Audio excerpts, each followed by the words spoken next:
Tšau! Mina olen Hendrik ja see siin on minu disainitud teolõks. Kuna seda lõksu on juba siin-seal internetis kajastatud, siis ma arvan, ta liigset tutvustust ei vaja. Küll aga ma tahaksin tänase videoga rääkida teile, kuidas see kõik alguse sai, kuidas minust sai väiketootja ja kust tuli idee ning lisaks video teises pooles näidata tootmist, e-poe telgitagusid ja rääkida sellega kaasnevatest muredest. Kogu see lugu sai alguse sellest, et ühel augustikuu hommikul ma tulin õue oma ilusate petuuniate juurde ja ma avastasin end täiesti surnud. Ja ma ei saanud alguses aru, mis tal viga on. Ma arvasin, ma olin äkki üle väetanud, ma ei olnud piisavalt kastnud teda, aga lähemalt uurides selgus, et terve see pott oli paksult tigusid täis ja see taim oli lihtsalt seespoolt ära söödud. Ma hakkasin mõistma, et minu senised katsed nende tigudega võidelda ei olnud absoluutselt vilja kandud ning ma pidin midagi paremat välja mõtlema. Kuna 3D printimine ja käedismodelleerimine oli mulle tuttav teema, siis ma hakkasin otsast lihtsalt katsetama ja proovima erinevaid lahendusi, mis võiks töötada. Umbes 3. korral ma jõudsin päriselt töötava lahenduseni ja ma olin ise hullult rahul, et töötab.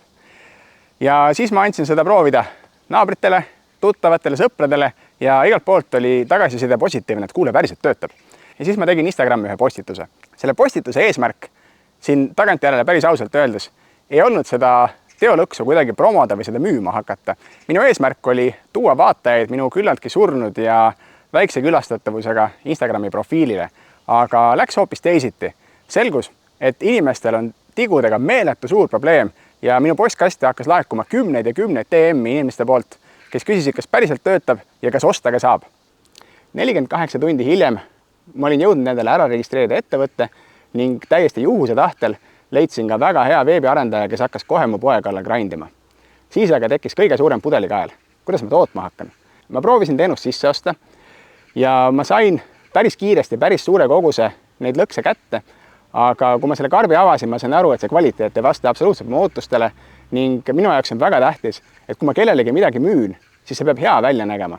Olgugi, et tegemist on funktsionaalse tootega, millel lõpuks visuaalne pool on täiesti teise või kolmanda järguline, siis vaatamata sellele, kui inimene teeb paki lahti, siis talle peab jääma hea mulje, ta peab nägema ilusat asja, eriti kui seal on minu logo peal. Ja nii ma jõudsingi päris kiirelt järeldusele, et kui ma oma brändi alt midagi müün ja toodan, siis ma pean tegema selle otsast lõpuni ise. Kui ma selle hullumeelse rongi peale siin mõned nädalad tagasi astusin, siis mul oli täpselt üks 3D printer. Minu ustav sõber Prusa MK39, kelle koodnimi on Helmut.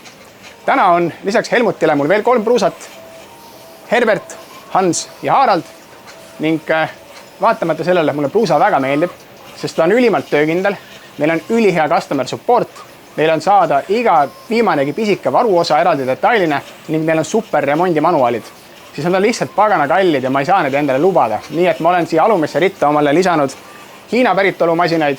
Mul on siin Eha Rünne, Piret Palm, Erika Salumäe ja Kristiina Šmigun ning teisel pool seina on veel Aivar. Ja loomulikult ei saa mainimata jätta Katit. Kati ei ole 3D printer, Kati on minu suurepärane imeline abikaasa, kes aitab mul seda asja siin püsti hoida. Nimed on masinatel meil just nimelt sellepärast, et meil oleks omavahel võimalik kiiresti kommunikeerida, kelle mis probleem on, kellel on filament otsas, kes on katki.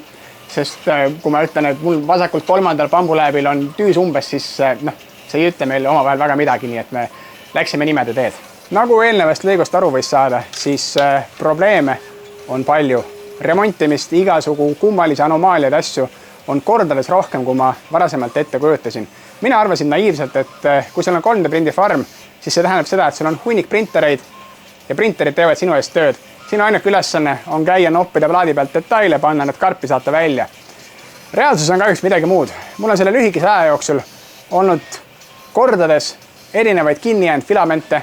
Ma olen lammutanud ekstruuderi hammasratteid laiali, otsinud mingisugust kummalist anomaaliat, miks filament tagasi ei jookse, miks see filament jooksma, miks on tüüs jälle umbes. Ma olen selle käigus väga palju õppinud seda Prusa MK3. Ma oskan, ma arvan, täna silmad kinni kokku panna ja uuesti lahti võtta.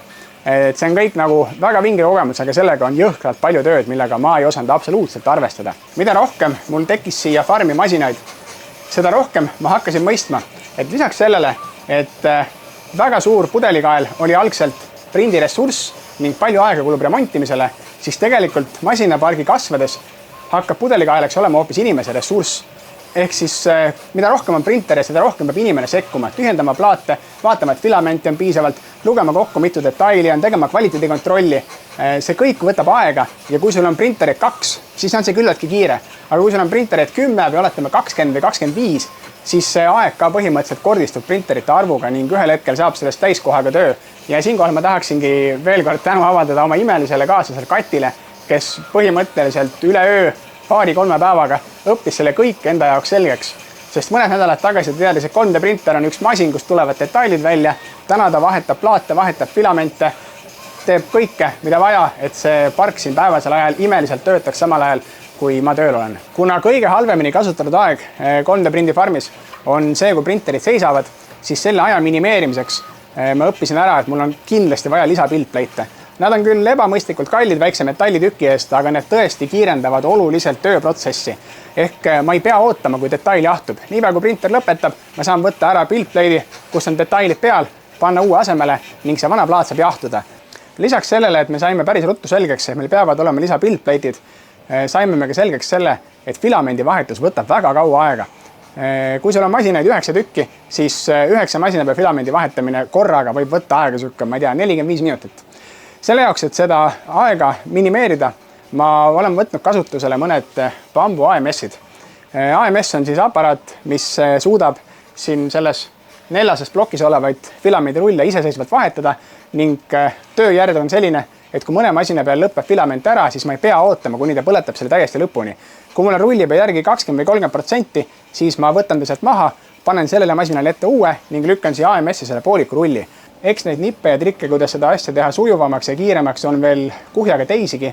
Aga esiteks ma ei tahaks seda videot liiga tehniliseks ajada ning teiseks, kuna häid asju ikka kopeeritakse, siis internetis liigub juba nii mõnigi minu pealt maha kirjutatud koopia, siis ma neid siinkohal lihtsalt ei avaldaks. Siia farmi kõrvale ühe riiuli peale me oleme ära mahutanud ka kogu oma e-poe lao, pakkematerjalide ja pakkimise ala.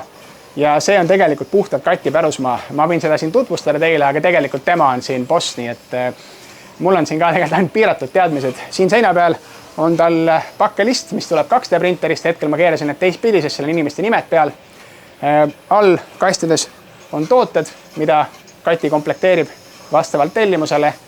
Pakkematerjalid tulevad ülevalt riiulist või selja tagant põrandalt ning päeva jooksul siis vastavalt printerite võimekusele kogunevad pakid ukse kõrvale nurka, kust ma need päeva lõpus tassin kõik auto peale ning viin kohaliku Maximasse pakkeautomaati, et nad teieni jõuaksid.